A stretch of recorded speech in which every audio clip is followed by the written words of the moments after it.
Webheads, this week on Spider-Man Weekly, we are continuing the coverage of Sinister War.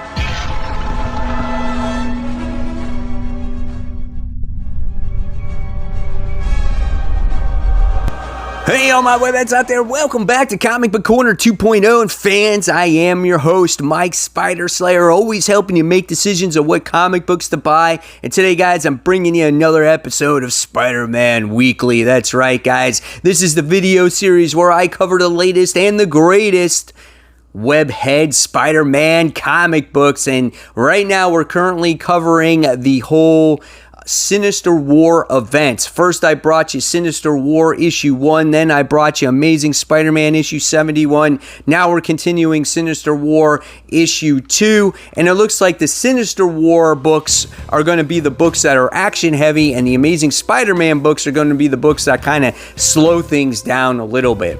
So in that very first issue, it was action, balls to the walls. You got to see villains come through a movie theater, wind up taking, Mysterio takes Mary Jane out to somewhere, and just all the villains are confronting Spider-Man, right? And you're just like, uh-oh, Spider-Man's complete trouble, right?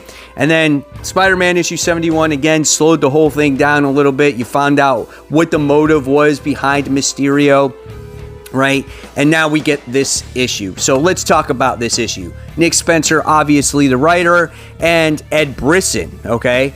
In this issue, not just Mark Bagley does the artwork. You have 4 different artists that do this book, and it just bugs me, man. I just cannot stand how we can't get a consistent artist. Forget on consecutive books anymore. It's just we can't even get one artist to finish one book. So that kind of bugs me. There's certain times where you can tell that the art is different, okay? The coloring is really good. It does make the art pop. There's some great action scenes in here. It just bugs me that we can't get an artist to finish a issue, a consistent artist with a major event with your flagship hero, right?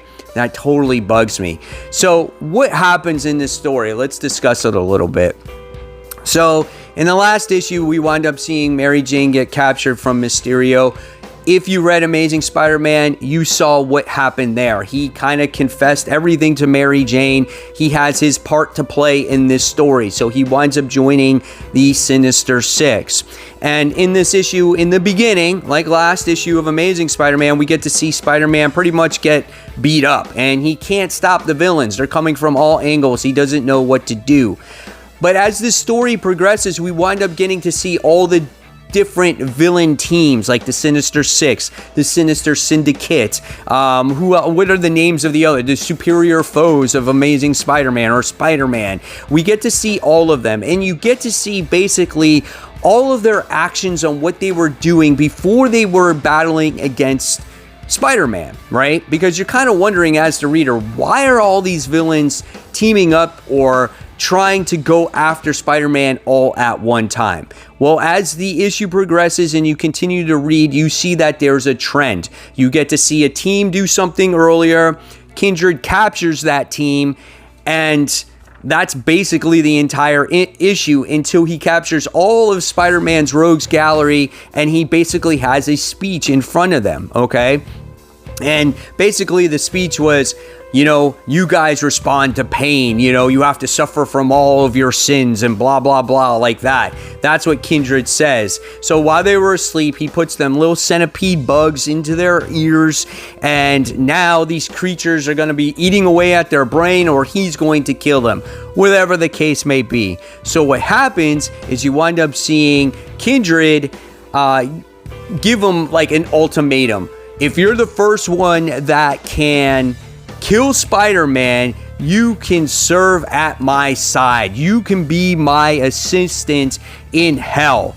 And for some reason, everyone responds to that and is like, okay. So I guess they don't want to live in pain, or they don't want to die, or whatever the case may be. Instead of fighting Kindred, they're going to do Kindred's bidding, and they're going to try to stop Spider-Man. And that's what it is. So they're going to serve Kindred. Instead of maybe all teaming up and defeating Kindred, I guess they got to listen to whatever the centipede says in their ear.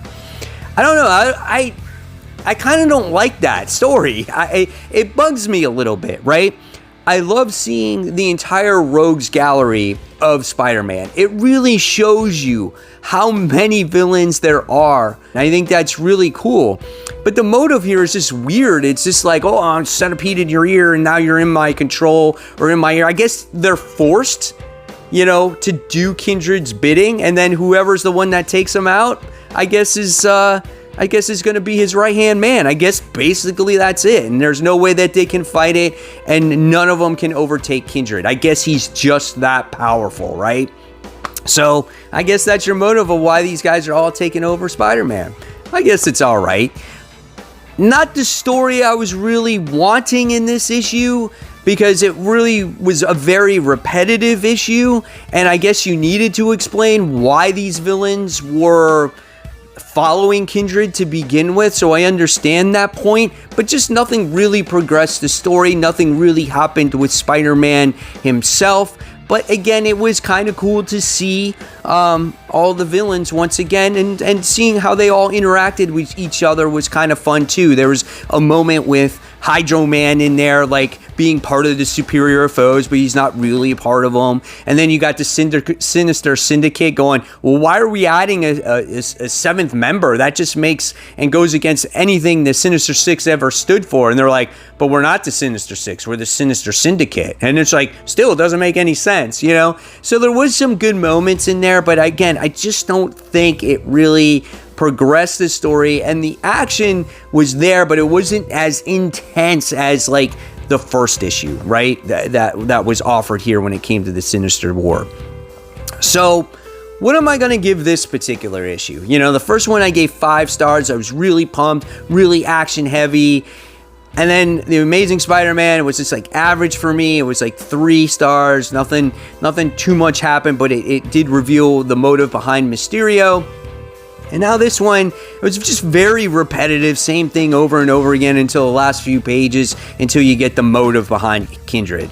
So, being that the artwork is 4 different artists, and you don't get any real revelation till the end of it, I'm probably going to give this one a 3 out of 5 stars as well. I think it was just okay. I just don't think it accomplished as much as I wanted to here.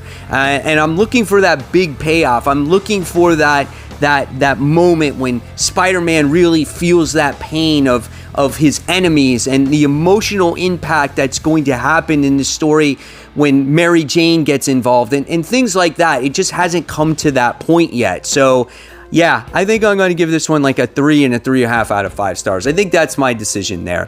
So very curious on what you guys thought of this particular issue. What do you think of Sinister War up to this point? I know it's just getting started, but I think I wanted something a little bit more here. So guys, if you like this video, please give it a thumbs up, subscribe to the channel. Don't forget to hit that bell. If you like the content, I'll leave you more content right here on the side or on the bottom or wherever. And until next time, this is the Spider Slayer signing off. I'll see you guys real soon. Take care. Bye.